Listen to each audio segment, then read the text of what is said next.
Assalaamu calaykum macaamiil sharafta leh kusoo dhawaada shirkadda Asconincom. Maanta waxaan rabnaa inaan idinla wadaagno warka farxadda leh ee ka soo baxay wasaaradda arrimaha gudaha Turkiga ee sheegayo in hadda kadib ardada ajaanibta ah ee aan ciqaamadda haysan cafis loo fidin doono. Haddaba yaa cafiskaas ka faa'iideysan karo, maxaa dukumeenti loo baahan yahay, sidee loo xareysanaa iyo muddo intee la-eg ayay ardadu ku xareysan karaan. Videogan ayaad uga heli doontaan.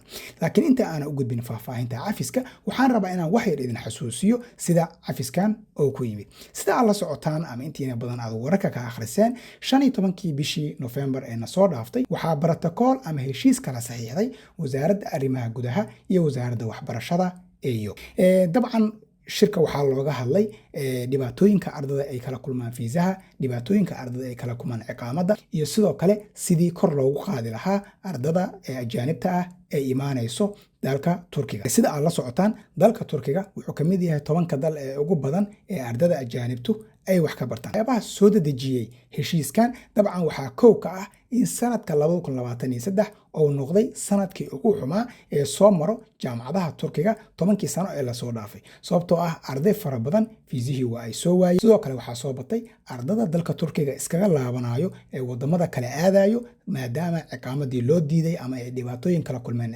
ciqaamadda. Taasina dabcan waxay keentay in fiisihii adkaaday iyo ciqaamadii problem noqotay in ay jaamacadihii khaaska ku qasabto in ay la fariistaan wasaaradda waxbarashada Yog. Taasina ay wasaaraduna ay la fariisatay wasaaradda kale. Sidoo kale markaa fiiriso wararka soo baxay 15 November kadib oo wargeysada Turkiga ay ka qoreen heshiiskan, waxaa meesha ka muuqato in go'aamada shirka ka soo baxay mid kamid oo ahaa in fiisaha loo fududeeyo ardada ajaanibta. Dabcan 100% ardada fiisa lama soo wada sii doono, laakiin in ardada intooda badan fiisaha loo fududeeyo, jaamacaduhuna ay ardaygaas la socdaan, xaaladiisana ay la wadaagaan wasaaradda waxbarashada. Sidoo kale waxaa ka soo baxay in oo sheyga ugu muhiimsan ahaa ardada ajaanibta in ciqaamadda la fududeeyo oo hadda kadib ardada ajaanibta ay dukumentigooda geystaan jaamacadda, jaamacadduna u qaado oo iyadu ay geyso immigrationka, dukumentigana ay ka jeegarayso inta aan immigrationka la geynin ka hor. Haddaba aan usoo laabano cafiska loo muujiyey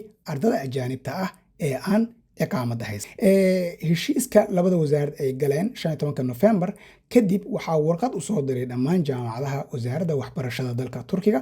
Warqadaas oo lagu sheegayay in ay jaamacaduhu dib ula xiriiraan ardada jaamacadda xirtay ama sidoo kale dhibaatooyinka haystaan ciqaamadda oo ciqaamo la'aan weli jaamacadda sii dhigto in dib loola xiriiro oo loo sheego in cafis loo fidiyey oo ay mar labaad ciqaamadooda xareysan karaan ayaga oo dukumentiga keenayo xafiiska international office-ka ee jaamacaddooda. Haddaba yaa xareysan karo, shuruuddu maxay tahay aan eegno. Shuruudda koowaad wasaaradda waxay ku qortay warqadeeda in ardayda 29 bisha November 2023 ka hor iska diiwaan geliyey jaamacad kamida jaamacadaha dalka Turkiga haddii aysan ciqaamo haysan in ay ka qayb qaadan karaan cafiskan loo fidiyey ardada ajaanibta. Laakiin shuruuddu waa 29 bisha 11 wixii ka horeeyay in aad iska diiwaan gelisay mid kamida jaamacadaha Turkiga. Qodobka labaad waa inaad arday tahay oo systemka wasaaradda waxbarashada ee loo yaqaano Yogsis waa in dukumentigaagu ku jiro oo immigrationku ay halkaas ka arki karaan inaad tahay arday jaamacad dhigto. Sidoo kale waxay sheegeen haddii aad tahay arday hore casharo u qaatay oo transcriptigiisa iyo documentigiisa kala heli karo, sidoo kale inaad ku soo darto dhammaan casharadii aad qaadatay ee documentiga aad u geynayso jaamacadda oo hadhow immigrationka la geeyo si immigrationka ay u arkaan in ardaygan oo runtii yahay arday hore wax u dhiganayay oo documentigiisa iyo wixiisa ay u dhammaystirnaayeen, laakiin halka problem uu ahay in ciqaamadda qaab hore loogu diiday, yani ciqaamaddu inay ka maqneed laakiin waxa kale ay ku saxsanayeen oo aad casharkaaga sii wadatay in la cadeeyo in wadanka aad qaab legal ku soo gashay, yani inaad tahay arday qaab legal oo fiisa ku soo galay wadanka Turkiga, in aan hore lagu qaban oo aan ganaax wadanka soo mageli kara aan hore lagu siinin oo go'aan noocaas oo maxkamad ka soo baxay ama immigration ka soo baxay oo adiga dushaada saaran inuusan jirin.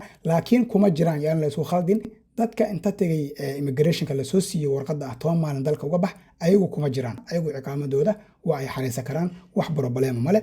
Sidoo kale ardaygu waa in warqadda ardaynimada oo jaamacadda ka soo qaadan karo, yani jaamacadda ku xiranta waa inaad furato, waa in warqadda ardaynimada oo jaamacadda ka soo qaadan karo kadibna documentiga immigrationka la geynayo oo ku dari karo.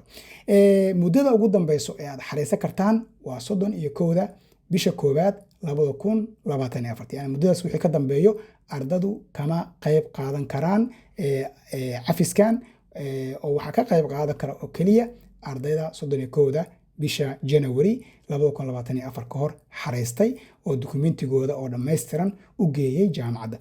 Ugu dambeyn, waxaan ardada kula talinaa mar kale in ardada jaamacadaha dhigto ay ku daraan ugu yaraan casharada markaas ay dhigtaan oo systemkooda uga muuqato, ama hadday hore casharo usoo qaateenna transcriptigooda oo dhammaystiran inay dokumentiga ku daraan si immigrationka ay u fahmaan in ardaygaas uu yahay arday sax ah oo waxa ka dhimanaa ay yihiin keliya ciqaab. Dabcan wixii faahfaahin iyo wixii caawinaada oo u baahataana mar walba waxaa nagu soo booqan kartaan xafiiskeena Istanbul iyo xafiiskeena Ankara, ama waxaad naga soo xiriiri kartaan telefoonada shaashadeena kaga muuqdo. Fadlan ha hilmaaminina wixii fikirkiina ah inaad qaybta commentiga inoogu soo gudbisaan, sidoo kale fiidiyowgana ay inoo share garaysaan si uu dad badan u gaaro. Haddii aadna ku xirnayn channelkeenana aad subscribe inoo dhahdaan.